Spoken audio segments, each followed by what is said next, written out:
Assalamualaikum warahmatullahi wabarakatuh.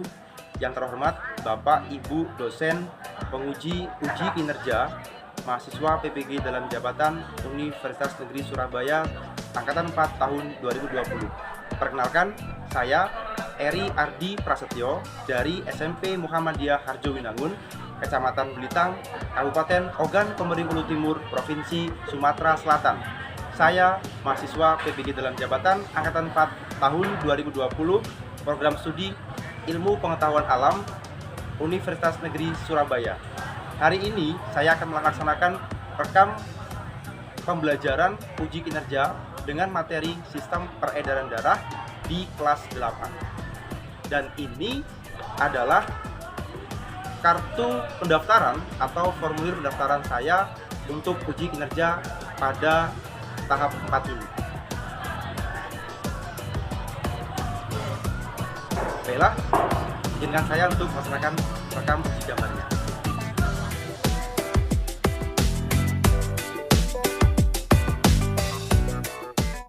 Assalamualaikum warahmatullahi wabarakatuh. Waalaikumsalam warahmatullahi wabarakatuh. Apa kabar anak-anak kesedawan? Alhamdulillah, luar biasa, Allahu Akbar. Ketemu lagi dengan Bapak ya di pelajaran IPA pada bab sistem peredaran darah. Baiklah, pada hari ini sebelum kita memulai pelajaran, mari kita membaca basmalah terlebih dahulu. Bismillahirrahmanirrahim. Hari ini sebelum kita mulai, ada yang tidak masuk nggak hari ini? Siapa yang masuk? Nihil ya? Alhamdulillah kalau nihil. Oke lihat, materi pada hari ini masih sama seperti minggu yang lalu, yaitu sistem peredaran darah pada manusia. Yang akan kita bahas pada hari ini adalah tentang jantung, pembuluh darah, dan frekuensi denyut jantung. Jadi nanti kita akan praktek tentang denyut jantung ya, denyut nadi. Nah, untuk kompetensi dasar pada hari ini itu yaitu pada KD 3.7 menganalisis sistem peredaran darah pada manusia dan memahami gangguan pada sistem peredaran darah serta upaya menjaga kesehatan sistem peredaran darah. Nah, dari pelajaran yang telah kita pelajari di minggu yang lalu, kita telah belajar tentang darah ya, ada sel darah merah, sel darah putih, itu yang kita pelajari pada pertemuan yang lalu. Pertanyaannya, yang membuat darah itu bisa beredar ke seluruh tubuh, organ apa namanya? Ada yang tahu? Bagus. Darah bisa beredar ke seluruh tubuh karena tubuh memiliki jantung. Jantung berfungsi untuk memompa darah ke seluruh tubuh dan diedarkan melalui pembuluh darah, arteri, dan vena. Oke, bagus ya. Itu jadi darah bisa beredar ke seluruh tubuh itu karena tubuh kita memiliki jantung. Jantung ada berapa ruang anak? Berapa ya? 1 serambi kanan, 2 serambi kiri, 3 kanan dan kiri. Nah, itu jantung dalam memompa darah. Kira-kira kalau jantung kita berhenti berdetak itu bagaimana? Kita pasti mati, meninggal ya. Jadi maka kita harus bersyukur jantung kita pada hari ini masih bisa berdetak dengan normal ya. Hanya saja nanti jantung kita akan berdetak lebih cepat ketika ya. Ketika bukan dengan sedia, bukan ya. Oke ya, itu.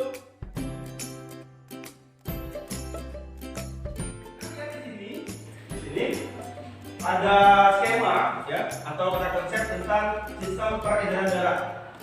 Ada yang pertama jantung itu terbagi menjadi ada 4 ruang ya. Ada serambi kanan kiri dan ada bilik kanan kiri.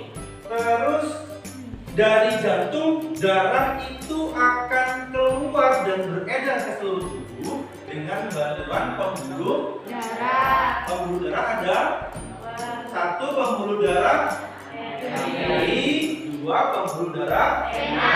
dan pembuluh kapiler darah. Oke ya. Nah, faktor yang ketiga, bagian ketiga nanti yang kita pelajari, faktor yang mempengaruhi denyut jantung. Jadi denyut jantung seseorang itu nanti berbeda-beda kecepatannya. Apa yang mempengaruhi? Yang mempengaruhi kecepatan denyut jantung seseorang itu yang pertama adalah aktivitas, kegiatan. Apakah dia sedang duduk, berlari, atau sedang berolahraga yang keras? Itu nanti akan mempengaruhi kecepatan denyut jantung.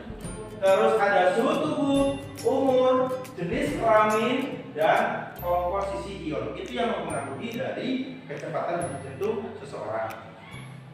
Nah baik, sebelum kita lanjut ke detail materi, mari kita saksikan video terlebih dahulu. Saya menyediakan kamu menandatangani tidak, tapi tahukah kamu apa yang sebenarnya terjadi atau apa yang membuat jantung tidak berdebar? Setiap hari jantung kita berdetak sekitar 100.000 kali, mengirim setidaknya 2.000 galon darah yang mengalir di seluruh tubuh kita. Meskipun jantung kita tidak lebih besar dari kepalan tangan, jantung memiliki peran yang besar untuk tetap membuat darah mengalir sepanjang 60.000 mil dalam pembuluh darah yang mengedarkan nutrisi dan oksigen untuk organ dan jaringan. Darah mengedarkan seluruh substansi tersebut melalui berbagai saluran yang disebut pembuluh darah. Pembuluh darah meliputi arteri, vena, dan kapiler. Untuk membuat darah mengalir ke seluruh tubuh, kita memiliki sistem pompa, dan jantung adalah pompanya, di mana jantung tersusun atas otot yang memompa darah ke seluruh tubuh. Berdetak sekitar 72 kali sepanjang tubuh kita. Jantung manusia memiliki 4 ruang: atrium kanan,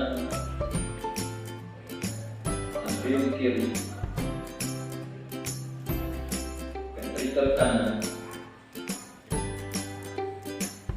dan ventrikel kiri. Jantung memiliki 4 katup, yaitu katup tricuspid, katup mitral, katup aortik, katup pulmonik. Katup ini merupakan katup satu arah. Sekarang kamu telah mengetahui struktur jantung. Selanjutnya, mari kita cari tahu bagaimana jantung bekerja.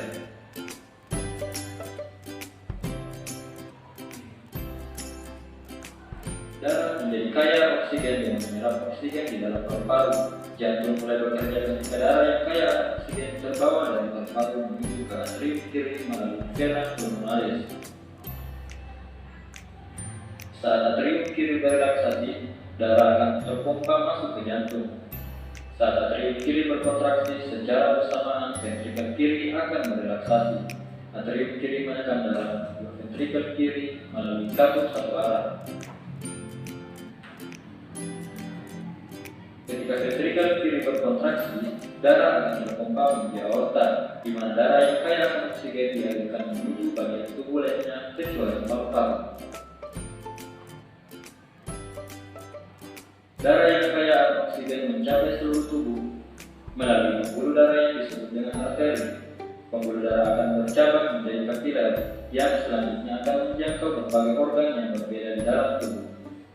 Selanjutnya darah akan berdeoksinasi, lalu pembuluh darah kapiler akan bercampur dan menuju ke pembuluh darah yang lebih tebal yang disebut vena. Vena akan membawa darah yang miskin oksigen menuju jantung.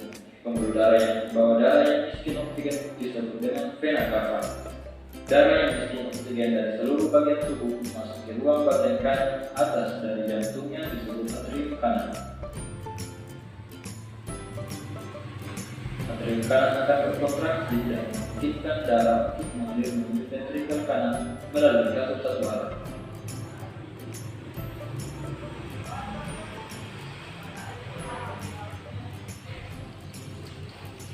Ventrikel kanan kemudian berkontraksi dan menekan darah menuju arteri pulmonalis.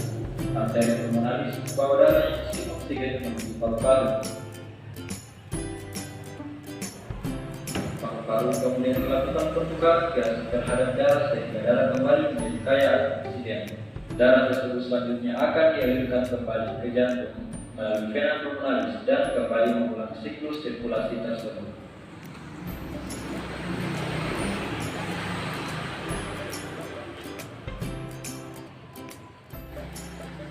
Nah, baiklah ya, itu tadi video yang sudah kita amati dan kita lihat bersama-sama. Dari video yang sudah kita lihat tadi, siapa yang bisa untuk menyimpulkan dari tayangan tadi? Oke, bagus, coba. Perkenalkan, nama saya Nisa, saya dari kelompok 2. Dari tayangan video yang telah kami lihat, dapat kami simpulkan bahwa jantung sebagai organ pemompa darah memiliki 4 ruang, yaitu bilik kanan, bilik kiri, serambi kanan, dan serambi kiri. Yang berfungsi untuk memompa darah ke seluruh tubuh adalah bilik kiri. Setelah darah keluar dari jantung, darah akan diedarkan oleh pembuluh darah arteri dan akan kembali ke serambi kanan jantung melalui pembuluh darah vena. Oke, bagus ya. Jadi dari yang tadi kita lihat di video, jantung itu ada 4 ruangan. Nah, dari 4 ruangan tadi yang berfungsi untuk mengedarkan atau memompa darah keluar dari jantung untuk mengedar ke seluruh tubuh itu adalah jantung bagian bilik kiri. Ya, bilik kiri itu berfungsi untuk memompakan darah ke seluruh tubuh pada jantung. Nah, denyut jantung ini nanti yang akan membuat denyut nadi akan bekerja atau berdenyut ya pada bagian tangan, pergelangan tangan atau pergelangan kaki dan leher ya. Nah, ini nanti yang akan kita praktikumkan pada bagian LKPD. Nah, sekarang mari kita kerjakan LKPD-nya sekarang buka dan silakan dibaca cara kerjanya. Jadi nanti per kelompok ada yang menjadi sampel atau yang menjadi sukarelawan untuk diukur dan dilihat denyut jantungnya pada tiap menitnya. Paham ya? Jadi nanti silakan satu orang diukur denyutnya dan dilihat jam tangannya ROD-nya pada tiap menit pertama, menit kedua ya. Nah, sekarang coba dicari dulu denyut nadinya. Ketemu nggak? Oke, ketemu nggak denyut nadinya? Ketemu? Ditampar dengan tangan kiri yang muda. Oke, ketemu ya? Nyut. Nah, rasa ya? Nah, sekarang coba diukur dengan kegiatan yang pertama. Kegiatan pertamanya kan itu adalah duduk tenang ya, duduk tenang. Silahkan kamu pencet sendiri pergelangan tangannya di menit pertama. Kita mulai ya, di menit pertama ya. Sudah siap? 1, 2, dihitung nanti ya, dihitung. 1, 2, 3. Silakan dihitung.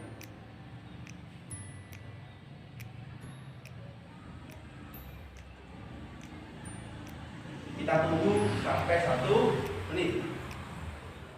Oke, yang berapa nanti denyutnya?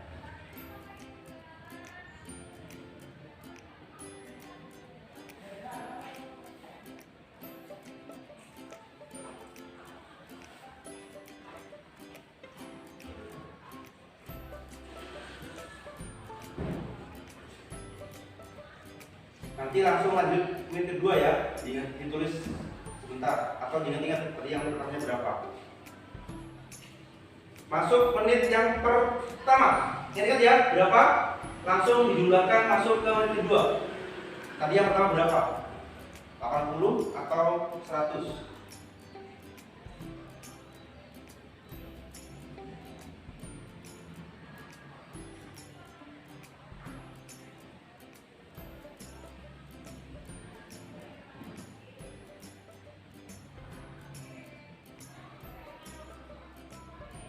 Oke, ingat-ingat ya hasil yang pertama tadi.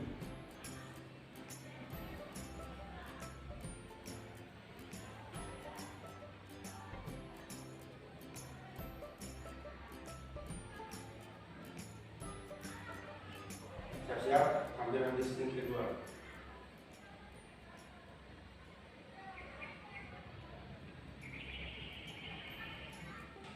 Stop. Oke, silakan terus di LKB dulu. Namanya siapa?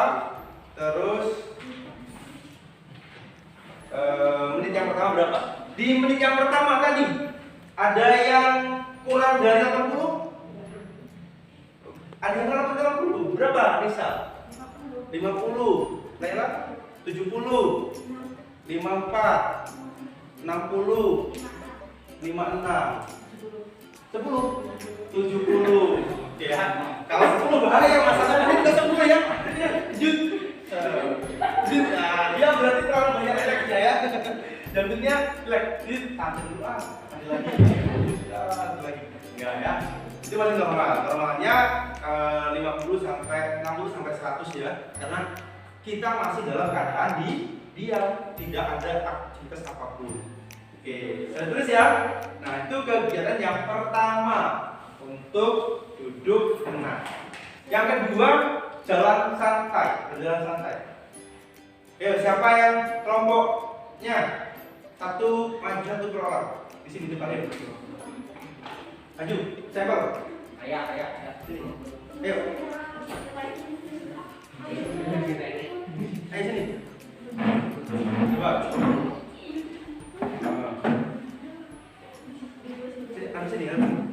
Jadi nanti jalan ya, jalan dari sini sampai aja, terus balik lagi, ya. Baris dulu baris, jangan. Nanti laporan ya, setelah selesai 1 menit, laporan kelompoknya berapa, langsung lanjut ke menit ke-2 sambil dipegang lanjut kakinya. Paham? Oke, paham? Oke ya. Nah, kita mulai 1, 2, 3. Yuk, jalan. Ambil dulu. Diberi. Hitung berapa nanti hasil lanjutnya. Sampai 1 menit. Terus jalan.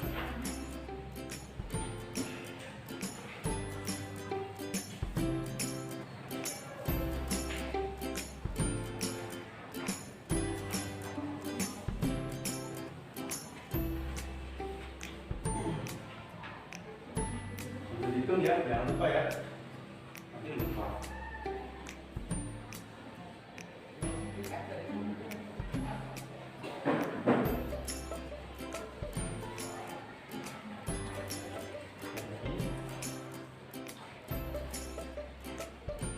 Oke, stop.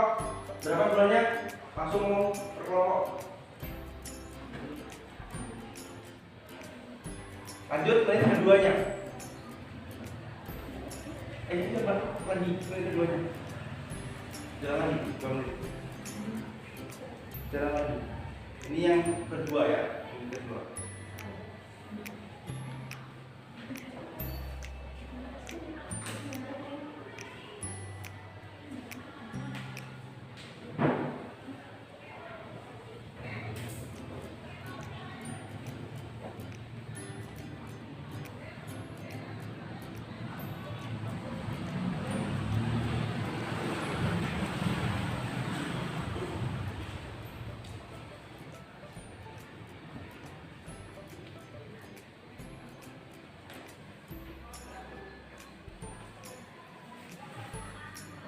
Oke, stop. Silakan laporkan kelompoknya berapa.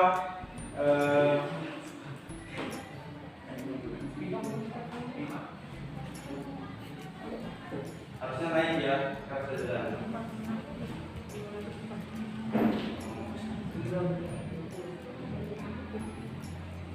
Nah, sekarang lari kecil, lari di tempatnya aja begini ya.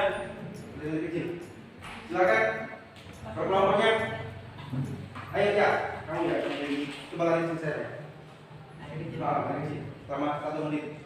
1, 2, 3. Ayo. Pas ini,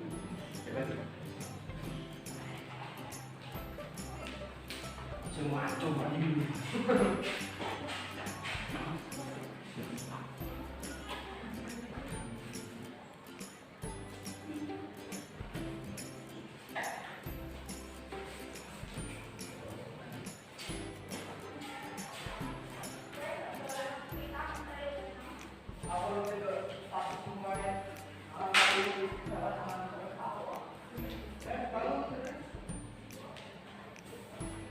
Oke, stop. Ini silakan lakukan kelompoknya. Berapa hasilnya? Oke, 100 ya. Oke ya. Silakan duduk kelompoknya. Nanti sudah diukur ya untuk yang kegiatan duduk, berjalan santai dan lari-lari kecil. Sekarang silakan coba dijawab pertanyaan yang ada di LKPD, berdiskusi dengan sesama teman dalam kelompoknya. Nanti setelah selesai mengerjakan LKPD, silakan kalian mempresentasikan hasil kerjanya pada masing-masing kelompok. Dan kita buka untuk sesi diskusi tanya jawab antar kelompoknya. Silakan kerjakan.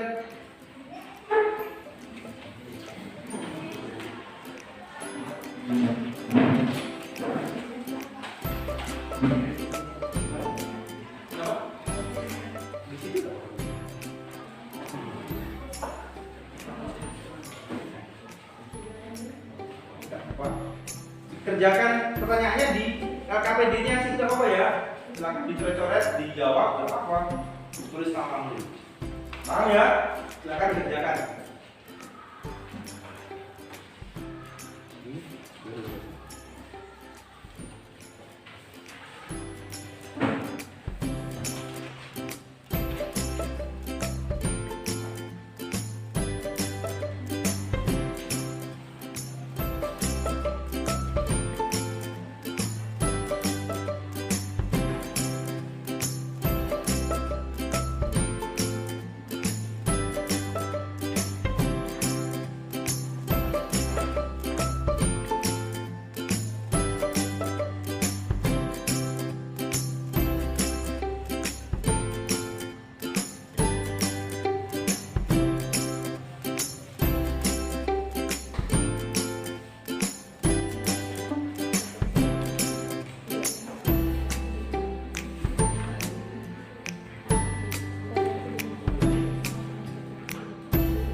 Sudah selesai LKPD-nya, anak?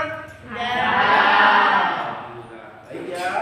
Kalau sudah selesai, silakan presentasi per kelompok. Nanti langsung dilanjutkan ke sesi tanya jawab. Paham ya? Kelompok yang siap untuk presentasi pertama kali siapa?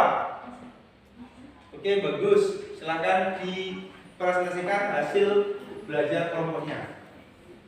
Perkenalkan, nama saya Arjanisa. Saya dari kelompok 3 akan mempresentasikan hasil kerja LKPD yang telah kami lakukan. Denyut nadi adalah berapa kali arteri atau pembuluh darah bersih mengembang dan berkontraksi dalam 1 menit sebagai respon terhadap jantung. Jumlah denyut nadi sama dengan denyut jantung. Ini karena kontraksi jantung menyebabkan peningkatan tekanan darah dan denyut nadi di arteri. Faktor yang dapat mempengaruhi kecepatan denyut jantung adalah jenis kelamin, usia, berat badan, aktivitas sehari-hari, keadaan emosi atau psikis. Demikianlah presentasi dari kelompok kami. Jika ada yang teman-teman yang ingin bertanya, kami persilakan. Siapa yang mau bertanya? Oke, silakan. Saya dari kelompok 1 ingin bertanya, kenapa jenis kelamin dapat mempengaruhi kecepatan denyut jantung seseorang dan lebih cepat manakah denyut jantungnya laki-laki atau perempuan? Terima kasih. Baiklah, saya akan menanggapi pertanyaan dari kelompok 1. Kecepatan denyut jantung antara laki-laki dengan perempuan lebih cepat perempuan. Hal ini dikarenakan ukuran jantung perempuan lebih kecil dari ukuran jantung laki-laki, sehingga proses peredaran darah berlangsung lebih cepat. Bagus, jawaban dari kelompok 3. Ada yang mau menambahi barangkali dari kelompok lain untuk jawabannya? Silakan. Saya akan menanggapi jawaban dari kelompok 3.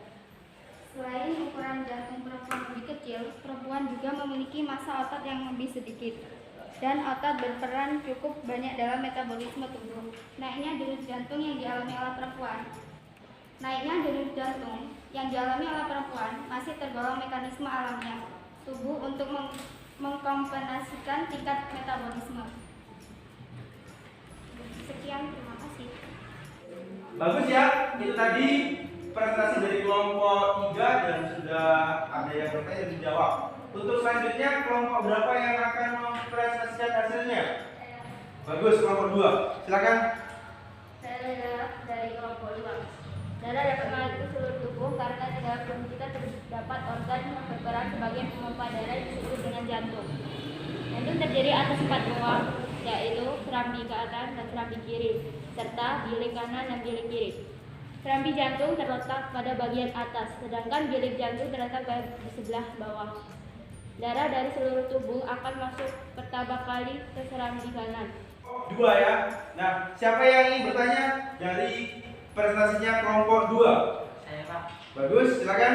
Nama saya Arya Pemungkas dari kelompok 1 ingin bertanya, apa perbedaan pembuluh darah arteri dan pembuluh darah vena? Oke, Baik, bagus. terima kasih. Silakan dijawab kelompok 2.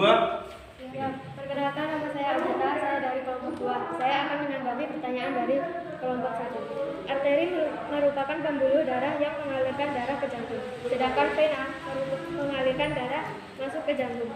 Arteri berisi darah yang mengandung oksigen, kecuali pembuluh arteri pulmonalis. Vena berisi darah yang banyak mengandung karbon dioksida, kecuali vena pulmonalis. Sekian, terima kasih. Oke, bagus ya.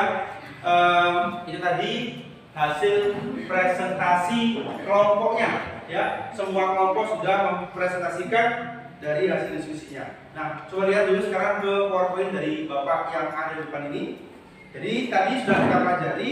Yang pertama ada jantung ya. Jantung, lihat ini gambar jantung. Jantung itu ada beberapa ruangan. Lihat di situ ada bilik kanan, bilik kiri, serambi kanan, serambi kiri. Serambi kanan dan serambi kiri ya. Serambi itu nama lainnya adalah atrium. Dilihat, atrium. Atrium kanan, atrium kiri. Atrium kanan itu berfungsi, diberikan ya, tidak ini jantung. Atrium sebelah kanan itu berfungsi untuk menerima darah dari seluruh tubuh. Ya, itu atrium kanan. Sedangkan bilik kanan di bagian bawah dari atrium atau disebut juga dengan ventrikel kanan. Ventrikel kanan ini berfungsi untuk memompa darah keluar dari jantung menuju ke dalam paru. Untuk apa? Untuk ditukar. Darahnya tadi akan ditukar dari darah yang membawa CO2 atau karbon dioksida ditukar dengan oksigen yang kita hirup. Jadi ketika kita membeli darah, membeli oksigen, ya, di paru-paru itu akan diikat oksigennya oleh darah, sehingga darah tadi akan kembali membawa oksigen. CO2-nya Pak, CO2-nya akan dilepaskan ke paru-paru untuk dihembuskan melalui hidung kita, keluar udaranya. Paham? Nah, darah yang tadi sudah bawa oksigen akan dikembalikan ke serambi kiri atau atrium kiri. Dari atrium kiri, darah yang membawa oksigen akan masuk ke bilik kiri dan selanjutnya akan dipompakan ke seluruh tubuh dan beredar melalui pembuluh darah arteri, kembali lagi ke jantung melalui pembuluh darah vena. Nah, ini lihat pembuluh darah. Pembuluh darah yang berwarna merah, itu adalah pembuluh darah arteri. Artinya merah dia sedang membawa oksigen dalam jumlah yang banyak. Itu from heart, artinya apa? Dari jantung. Dari jantung. Dari jantung untuk membawa dibawa ke tubuh dan akan terjadi pemakaian darah tadi di pembuluh darah kapiler. Pertukaran. Setelah dipakai darah yang tadi akan mengandung karbon dioksida. Selanjutnya darah yang membawa CO2 akan dibawa oleh pembuluh darah vena yang berwarna biru atau yang disebut dengan vein, itu ya, vein. Akan dibawa darah yang mengandung CO2 tadi kembali ke jantung. Tuhan. Artinya pembuluh darah arteri itu berfungsi membawa darah keluar dari jantung. Kalau pembuluh darah vena membawa darah masuk ke dalam jantung. Itu pembuluh darah arteri dan pembuluh darah vena.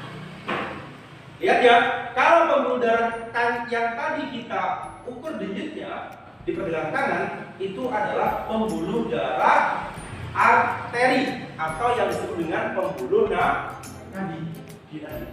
Denyut nadi dengan vena itu nanti berbeda. Ya, kalau pembuluh darah arteri atau nadi ini letaknya lebih dalam, tidak terlihat oleh mata, tetapi terasa denyutnya. Itu nadi, nggak kelihatan. Lah kalau pembuluh darah vena ini letaknya di permukaan yang lebih luar, sehingga dia dapat dilihat dengan mata. Kalau kita lihat di pergelangan tangan kita ada bagian yang berwarna kebiruan, itu adalah pembuluh darah vena. Pembuluh darah vena ini bisa dilihat oleh mata, tetapi tidak bisa dirasakan denyutnya. Maka kalau dulu zaman saya kuliah ada istilah biologi gitu ya tentang pembuluh darah nadi agar lebih mudah mengingatnya. Bagaimana Pak? Jawabannya begini. Kalau ibarat pembuluh darah arteri bagi. Kenapa? Karena meskipun kalau tak terlihat denyutmu terlalu terasa dalam setiap hari itu. Iya. Artinya apa? Gak terlihat oleh mata, tetapi denyutnya terasa.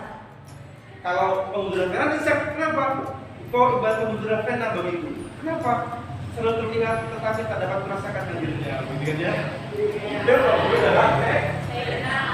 Jadi kalau vena terlihat tetapi tidak terasa denyutnya. Kalau arteri tidak terlihat tetapi terasa denyut. Itu perbedaan antara pembuluh darah arteri dan pembuluh darah vena.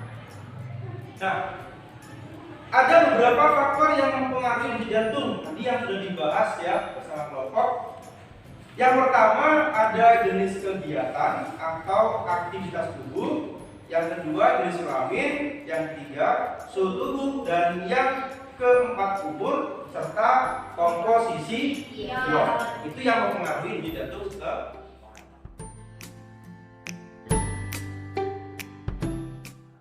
Itu ya materi kita pada hari ini tentang denyut jantung, tentang organ jantung, dan tentang sistem pembuluh darah.